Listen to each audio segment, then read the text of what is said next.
Se io fossi San Gennaro non sarei così leggero, con i miei napoletani io mi incazzerei davvero, come l'oste che fa i conti dopo tanto fallimento, senza troppi complimenti, sarei cinico e violento.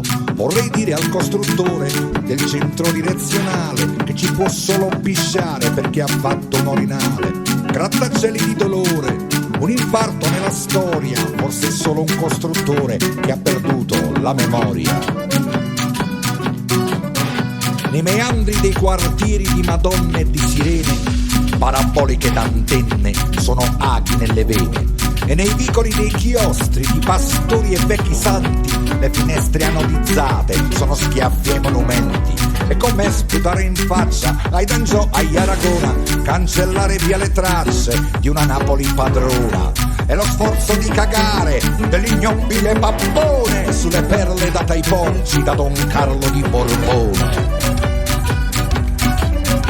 E perciò che mi accaloro coi politici nascosti, perché solamente loro sono i veri camorristi, a cui Napoli da sempre ha pagato la tangente e qualcuno l'ha incassata con il sangue della gente.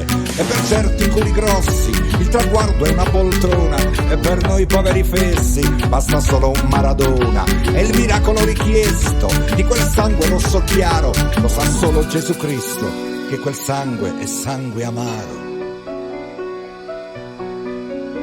Lo sa il Cristo che è velato di vergogna e di mistero da quel nobile alchimista, principe di San Severo. E con lui lo sa Virgilio, il sincero San Nazzaro, Giambattista della Porta, che il colpevole è il denaro. E nessuno dice basta per il culto della festa, e di Napoli che resta sotto gli occhi del turista. Via i vecchi marciapiedi che hanno raccontato molto, pietre laviche e lastruni, seppelliamo l'asfalto, l'appalto. Ma non posso più accettare l'etichetta provinciale di una Napoli che ruba in ogni telegiornale, di una Napoli che puzza di ragù di malavita, di spaghetti cocaina e di pizza margherita, di una Napoli abusiva, paradiso artificiale, con il sogno ricorrente di fuggire e di emigrare, e di un popolo che a scuola ha creato nuovi corsi e la cattedra che insegna qual è l'arte di arrangiarsi.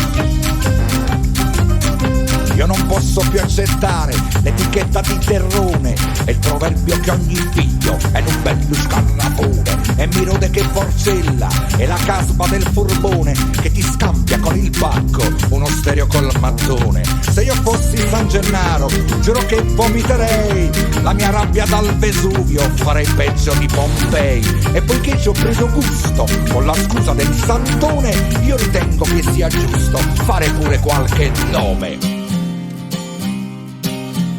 Chiedere a Pino Daniele che fine ha fatto terra mia. Siamo Lazzari felici quando chiove apocondria. Napoli è una carta sporca, Napoli è mille paura, ma perché sti vicanire sono passate sti creature. Da Fontano a Paisiello, Giulio Cesare Cortese, da Basile a Totonno Petito, fino a Benedetto Croce, da Di Giacomo a Viviani, poi Caruso, poi Parisi, da Totò ai De Filippo, fino a Massimo Troisi. C'è passato Genovesi e Leopardi con orgoglio, la romantica Matilde e il mattino di Scarfoglio, Filangieri, Cardarelli, tutto l'oro di Marotta. C'è passata la Madonna che ora vedi a Piedigrotta, un Luciano De Crescenzo, Bella Vista di Milano, e Sofia che da Pozzuoli oggi parla americano, un Roberto De Simone che le ha preso pure il cuore, ora cerca di sfruttarla Federico Salvatore.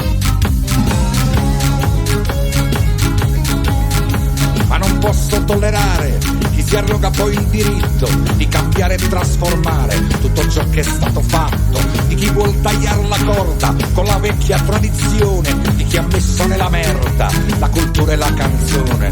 Io non posso sopportare che un signore nato a Foggia porta Napoli nel mondo e la stampa lo incoraggia, e che il critico ha concesso al neomelodico l'evento di buttare in fondo al cesso Napoli del Novecento. ancora io ci credo e mi incazzo, ve lo giuro, che Posillipo e Toledo li divide un vecchio muro, come quello di Berlino che ti spacca in due metà. Uno è figlio e buchina, l'altro è figlio di papà. Se io fossi San Gennaro, giuro che mi vestirei Pulcinella Che Guevara e dal cielo scenderei per gridare alla mia gente tutto ciò che mi fa male e finire da innocente. Pure io appoggio Reale.